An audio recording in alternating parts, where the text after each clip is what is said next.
This is Law Bites, a podcast with Michael Geist. And the fact is, despite best efforts to work through it, Parliament has been paralyzed for months after what has been the longest session of a minority parliament in Canadian history. That's why this morning I advised the Governor-General that we need a new session of Parliament. She has granted this request, and the House will now be prorogued until March 24th.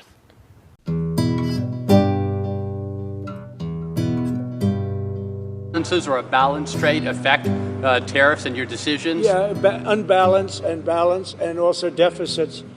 Like with Canada, we lose $200 billion a year with Canada. That's because we allow them to make cars, we allow them to take lumber. We don't need their cars, we don't need their lumber, we don't need their food products because we make the same products right on the other side of the border. It's sort of crazy. So we've just allowed that. Bad management has allowed it over the last 4 years in particular to become very imbalanced.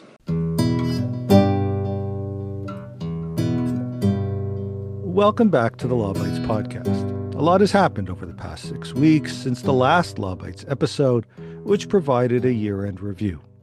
TikTok briefly went offline in the United States. Meta changed its content moderation policies in a major shift, seemingly designed to curry favor with Donald Trump. Amazon announced that it's laying off all of its Quebec-based employees. And Bell obtained an expansive court-blocking order covering copycat sites, to name just a few of the developments. Future episodes will dive into these issues, but for the moment, the biggest story for a podcast devoted to digital policy from a Canadian perspective is undoubtedly the government's decision to prorogue Parliament on January the 6th, followed 2 weeks later by the inauguration of Donald Trump. Those 2 weeks effectively mark the end of at least the past 5 years of Canadian digital policy. Having devoted multiple episodes to various bills and laws, the bills are dead due to prorogation, and many of the laws seem likely to die or at least in for some changes due to Donald Trump. So for the next 2 episodes, I'll take a closer look at just what happened and what might be on the way. This first episode will recount the end of an era in digital policy in Canada, and next week I'll look at what lies ahead.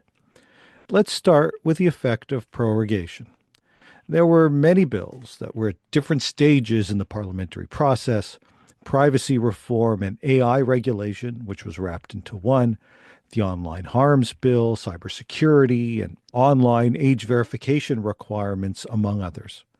They are all dead. First, let's look at Bill C-27, which, as many listeners will know, dealt both with privacy reform and then added on AI regulation.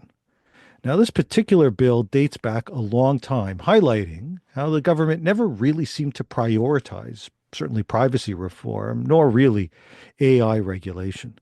We could go back as far as the former ICE Minister, Navdeep Bains, who introduced Canada's Digital Charter back in May 2019. It served as the basis for privacy reform. First in 2020 with the introduction of Bill C-11. That's a different Bill C-11 than the one many will know dealing with online streaming. And when that bill died due to an election call, along came Bill C-27, which was tabled in June of 2022. Despite years of work, multiple consultations, and dozens of hearings, that bill is now dead, having never even made it to the final vote in the House of Commons. The best it could do was the full set of hearings at the Standing Committee on Industry, and then a very long clause-by-clause review of the bill, which actually started back in the spring of 2024, didn't move at all in the fall, as seemingly nothing moved in the fall from a legislative perspective in the House of Commons, and now that bill is dead.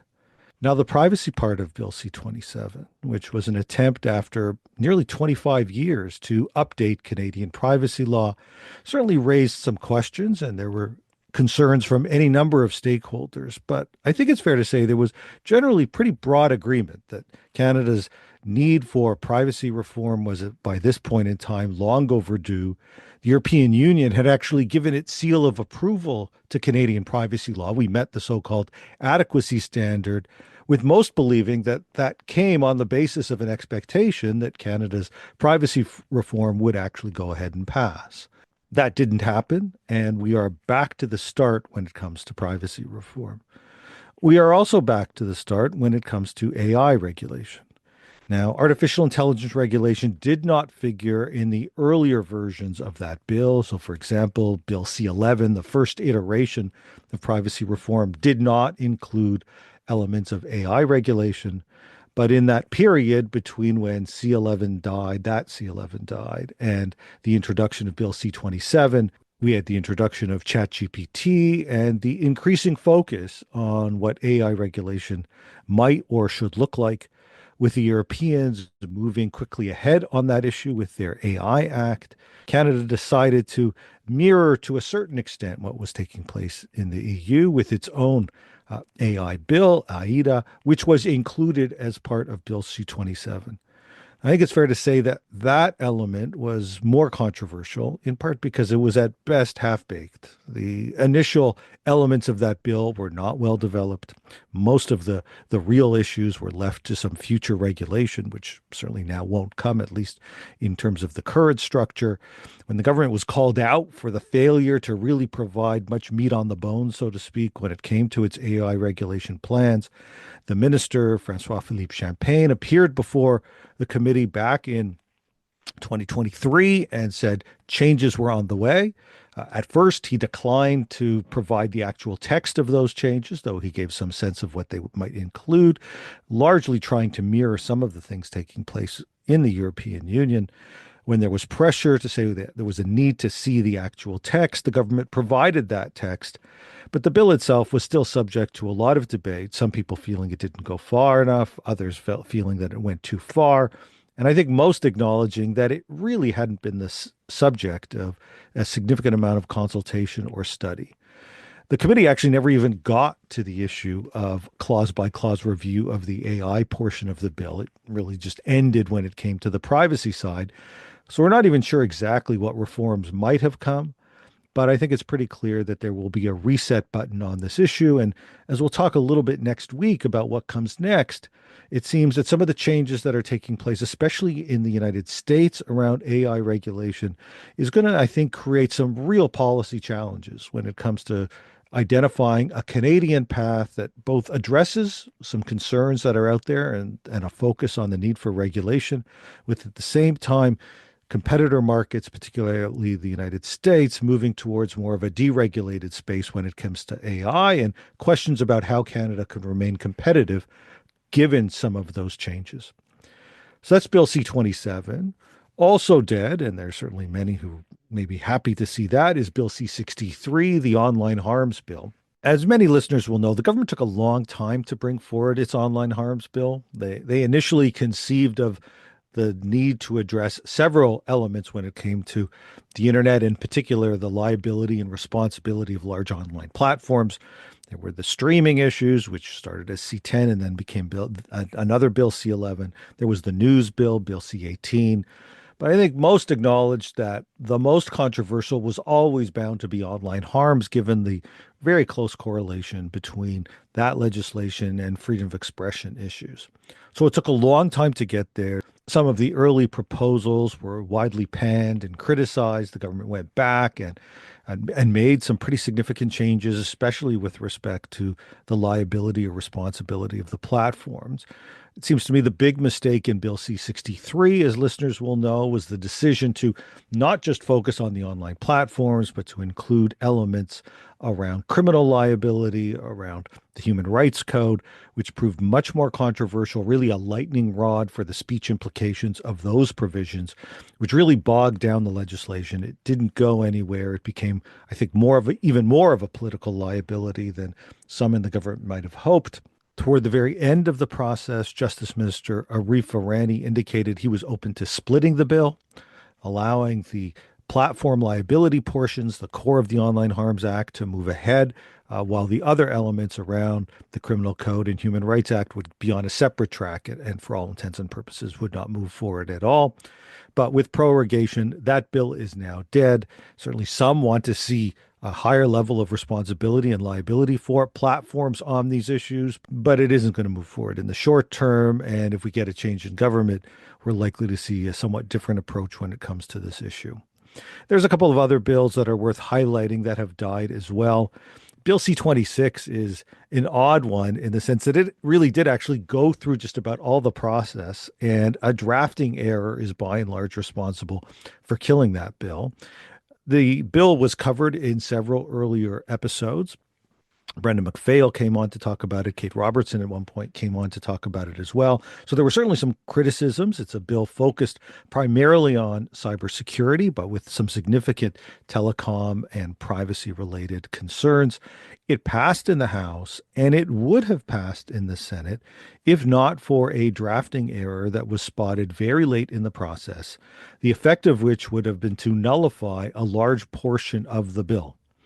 It really only required a numbering amendment. They need to change the numbers in the bill to ensure that that didn't happen.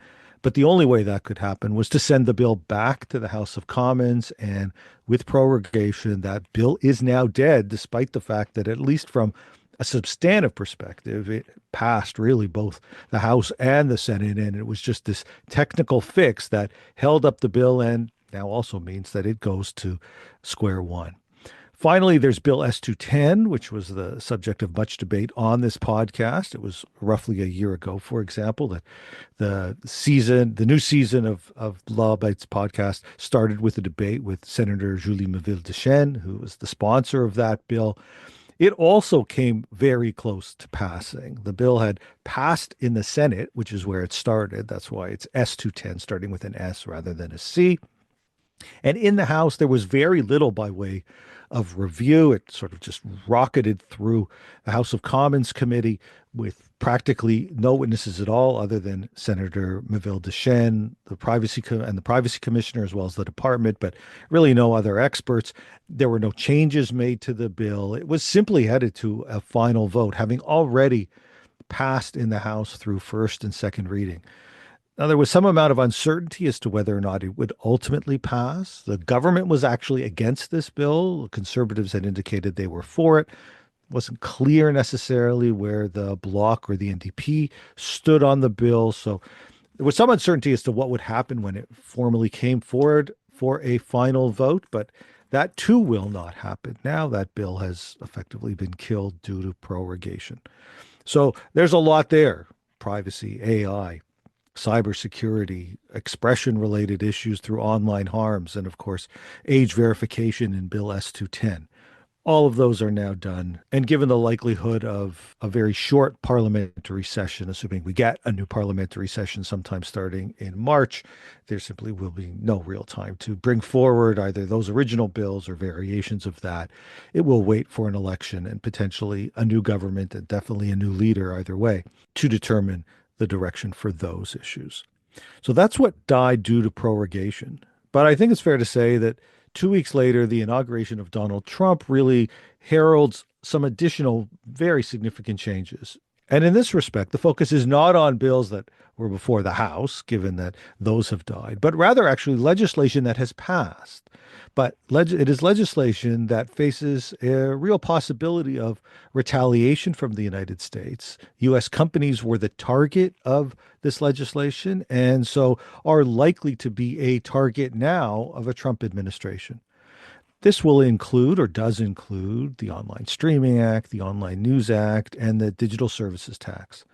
The liberal government, premised much of that on so-called making tech companies pay. They often described it as making web giants pay, but really it's a different distinction without a difference. And that paying would come either by way of increased taxes or through cross-industry subsidies designed to support the Canadian cultural or news sectors. The U.S. administration under President Biden had already registered some concerns in this regard, particularly with respect to digital services taxes, but it didn't take long, literally hours, before President Trump began to serve notice that he's ready to take action given that the vast majority of the costs coming out of this legislation would be borne by U.S. companies. Now, the most obvious target in this regard is the digital services tax, which frankly shouldn't surprise anyone. It was already, as I say, an issue for the U.S. administration. It was an issue for many of the larger U.S. companies because we are talking about significant amount of money, and it is by and large U.S. companies who are the target. Now, Canada formally passed its digital services tax last year, and it is scheduled to take effect this summer of 2025, though it does so on a retroactive basis. And so those that are subject to a digital services tax, which is effectively a surtax on a range of digital related issues, on data, on some certain platform revenue. Now, the retroactivity means that payments go all the way back to 2022. And so we are talking about billions of dollars. Under President Biden, the U.S. had already filed for dispute resolution on the DST. So they'd already signaled that this was going to be a trade issue between the two countries. But one of President Trump's executive orders, coming out literally on the first day, calls for investigations of any foreign countries that have, and I'll quote, any tax rules in place or are likely to put tax rules in place that are extraterritorial or disproportionately affect American companies. It feels as if that order could have been written with a Canadian DST in mind. It surely qualifies. And so Canada's bet that the possibility of retaliation was a bluff now, I think, somewhat predictably looks like a bad one. And moreover, given the efforts of some of the major tech companies to curry favor with the U.S. administration, I mentioned off the top some of the changes at Meta, but all one needs to do is take a look at the inauguration of President Trump and see executives of Meta and Amazon and Apple, and of course, Elon Musk from Tesla, all quite literally right up front as part of that inauguration, to see that there has been a major shift that has taken place amongst the tech companies coming on side with the new Trump administration, and quite clearly doing so because they see it in their corporate interests. The DST has been one of their major sources of concern. That, combined with the order, suggests that if Canada continues to move ahead with this will be a major trade irritant and is very likely to face some form of retaliation. But I think the U.S. is unlikely to stop there. The mandated streaming payments under Bill C-11 have been characterized as a streaming tax by opponents and have also raised concerns amongst the USTR, the U.S. trade representative that represents the U.S. on trade-related issues. Obviously, the companies themselves have raised concerns. Members of Congress have raised issues as well. There have been no payments yet in Canada. Potential payments are currently frozen due to legal challenges. But I think it is reasonable to expect that there will be some pushback from the United States when it comes to what will be viewed as requiring U.S. companies to directly subsidize the creation of Canadian content, and in particular, the ineligibility of some of those same U.S. companies to benefit from some of the payments that they would be required to make is the sort of thing that one can well imagine the U.S. responding to. It seems to me it is also possible the new U.S. administration will also focus on the Online News Act, which throughout its process was framed, I think, correctly as a link tax. It's not formally a tax in the sense that the revenues from that law are not designed to go directly to the government, but the effect is by and large the same. And once again, it is U.S. companies that are the target, quite explicitly so. It was really only Meta and Google that were the direct targets. As listeners will know, the reality for Canada is that news links continue to be blocked on Meta platforms like Facebook and Instagram.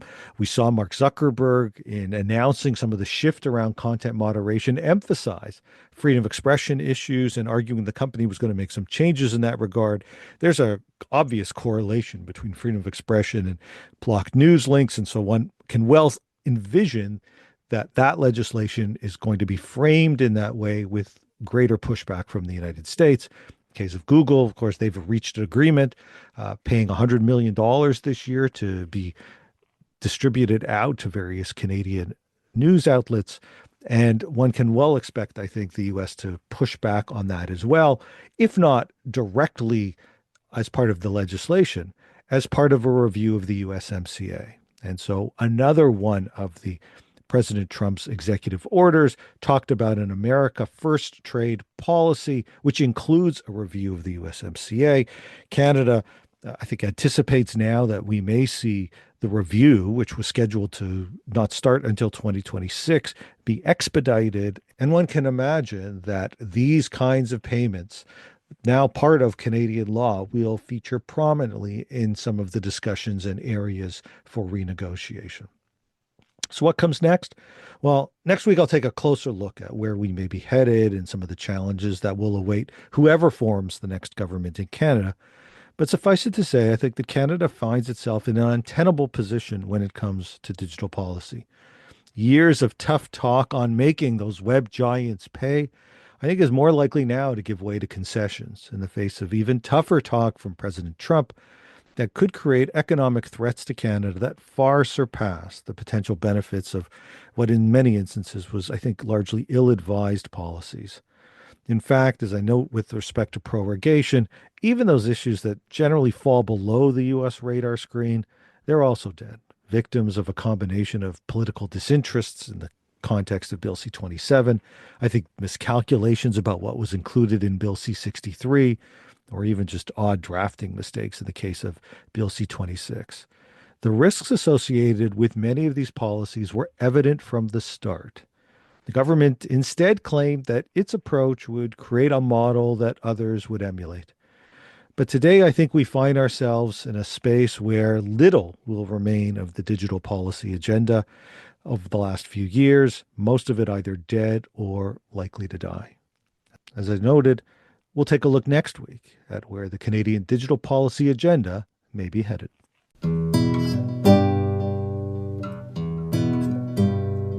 That's the Law Bites podcast for this week. If you have comments, suggestions, or other feedback, write to lawbytes@pobox.com. That's LAWBYTES @pobox.com. Follow the podcast on Twitter @LawBitesPod, or follow Michael Geist @mgeist. You can download the latest episodes from my website at michaelgeist.ca or subscribe at iTunes, Google, or Spotify. The Law Bites podcast is produced by Gerardo Lebron Laboy. Music by the Laboy brothers, Gerardo and Jose Lebron Laboy. Credit information for clips featured in this podcast can be found in the show notes at michaelgeist.ca. I'm Michael Geist. Thanks for listening, and see you next time.